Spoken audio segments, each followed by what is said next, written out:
Nearly 20 years ago, when I first came to India, I met this wonderful pastor, Pastor Sagar, who's since become my good friend. And he had about 20 orphans living in his house with him. And I remember being amazed at, I couldn't tell the difference between who are the orphans and who are his kids.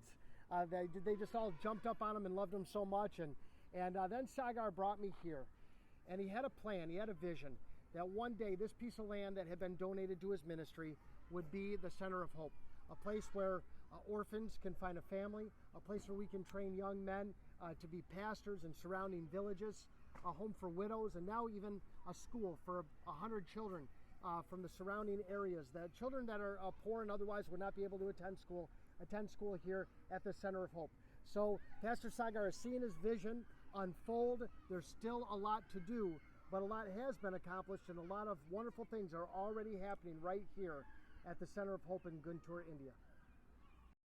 The building right behind me is the very first building that we put up at the Center of Hope. After that first meeting with Pastor Sagar 20 years ago, I came back to the Dream Center and I asked them to give financially to help put this building up, and they did. The church pitched in and we were able to put up this building, which became the first dormitory for the boys and girls here. Now it's being used to help with the school. There's a reading room and there's activities that are done in this room. And the building right next to it over here is now the dormitory area. The kids sleep in there. And the second floor is going to be an apartment for missionaries. So those that, like the Johns family and others that come here to help serve, work with the orphans, preach the gospel, will be able to stay in that second floor facility. And we're looking forward to that being completed hopefully very soon. One of the very first things we did at the Center of Hope was to build the compound wall. And that was a huge project. It took a long time. We had to dig 4 feet down into the ground first before we built the wall that you see above the ground. But it was necessary to keep all the thieves and the vandalism and all that down to a minimal at the Center of Hope. Behind me over here, there's a prayer tower that Pastor Sagar just started building. It's not finished yet, but pastors will be able to come here and to pray and to seek God. That's just right outside the main compound wall here. And then over here is a multi-purpose building. This building we started a couple of years ago, and we're just waiting for the finances to complete it. And this will serve on the ground floor as a place to house pastors and Bible school students. Pastors who need to come and be here for conferences, training, and of course the students that are here to learn how to be pastors as we plant churches in many of the remote villages surrounding Guntur. The next floor up would be a church, and the floor above that would be the actual classrooms where the students will study. But this is, as soon as this is up and going, it'll be a wonderful tool, and we'll be able to plant churches faster and be able to get guys out there where they need to be in the surrounding areas to preach the gospel. Right now I'm standing on the future site of the school. There's already 100 kids going to school here at the Center of Hope, but we don't have the proper facilities for them.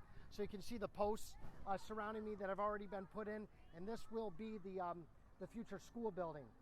Right over this direction is the temporary building right now that we're using for the kids. It's much too small, but it serves right now the purpose that it needs to until the permanent structure is put up.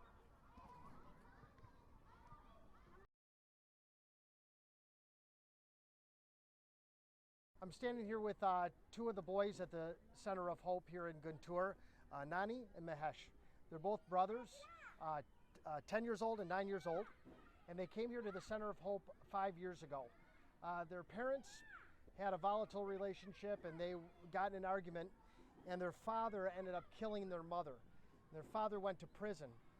Their relatives who began to take care of them, to feed them and try to educate them, just couldn't handle the financial responsibility to do it. They heard about the Center of Hope, and they brought them here, where they've been a part of the family for the past 5 years. And we're just so happy to have them here with us.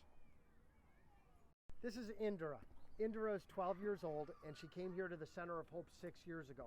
It's kind of a sad situation. Her family had 4 girls, and in India, every family is always striving to have a boy. And when the family didn't have a boy and they had 4 girls, her father became a drinker, And as he drank more and more and became a drunkard, he did not feed his family, take care of the girls, and eventually, sad to say, he told them all just to leave and go fend for themselves, and they could live wherever they wanted. Relatives took the different girls, but Indra ended up here at the Center of Hope, and we're happy to have her as part of the family here as well. And she just got done telling me that she wants to be a teacher when she grows up. So we hope that her dream is fulfilled. The Center of Hope is a light in the darkness. India is still the most unreached nation in the world, with thousands of people groups that still need to be touched with the gospel. Surrounding the Center of Hope are villages where the gospel needs to be preached, where churches need to be planted, and there's still lots of kids, like the ones behind me, that need a place to call home. The Center of Hope needs your support. If you'd like to support the Center of Hope, just go to the website of the Buffalo Dream Center and send us a message. Let us know that you'd like to get involved as we reach out to the hurting, the broken, and the lost of the nation of India. Thank you for your support.